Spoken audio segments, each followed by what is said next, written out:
Magandang gabi, Philippine Air Force. Alamin natin ang magiging lagay at taya ng panahon ngayong gabi at para sa mga susunod na mga araw. Sa kasalukuyan ng ating binabantayan na Severe Tropical Storm Koto o formerly Verbena na nasa labas ng ating Philippine Area of Responsibility ay huling namataan kaninang alas 3 ng hapon sa layong 255 kilometers northwest ng Pag-asa Island, Kalayaan, Palawan. Sa ngayon, wala na itong direktang epekto sa ating bansa, ngunit asahan pa rin natin yung trough or yung extension nito na patuloy na makaka-apekto dito sa may bahagi ng Palawan, ganoon rin sa bahagi ng Occidental Mindoro.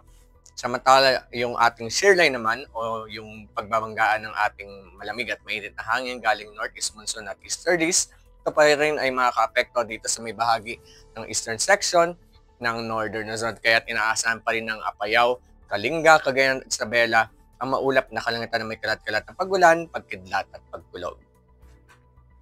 Samantala yung northeast monsoon natin o yung ating hanging amihan, patuloy pa rin nakaka-apekto sa nalalabing bahagi ng Northern Luzon, kaya makakaranas pa rin ang Batanes, Ilocos Region at nalalabing bahagi ng Cordillera Administrative Region ng maulap na kalangitan na may mga pag-ulan. Samantalang Metro Manila at nalalabing bahagi ng ating kapuluan, asahan naman ang bahagyang sa maulap na kalangitan na may pulupulong pag-ulan, pagkidlat at pagkulog.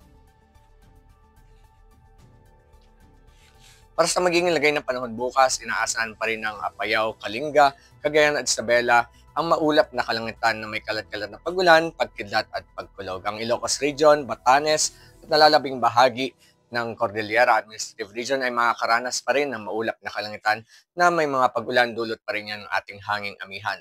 Ang Kalayaan Islands, Palawan at Occidental Mindoro, patuloy pa rin tayong makakaranas ng maulap na kalangitan na may kalat-kalat na pagulan, pagkidlat at pagkulog. Ang nalalabing bahagi ng Luzon kasama ng Metro Manila, tayo naman ay magkakaroon ng bahagi hanggang sa maulap na kalangitan na may pulupulong pag-ulan, pagkidlat at pagkulog. Ang buong Visayas at Mindanao, aasahan din natin ang bahagya hanggang sa maulap na kalangitan na may pulupulong pag-ulan, pagkidlat at pagkulog.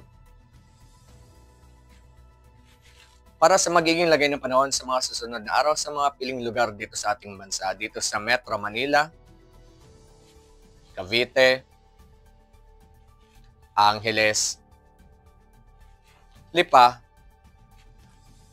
Puerto Princesa, Kalayaan Islands, Lapu-Lapu, at Zamboanga magmula Linggo hanggang Martes, aasahan natin ang bahagya hanggang sa maulap na kalangitan na may pulupulong pag-ulan, pagkidlat at pagkulog. Samantala sa Davao, sa darating na linggo, aasahan natin ang bahagya hanggang sa maulap na kalangitan na may pulupulong pag-ulan, pagkidlat at pagkulog. Pagdating naman ng Lunes at Martes, makakaranas naman tayo ng maulap na kalangitan na may kalat-kalat na pagulan, pagkidlat at pagkulog.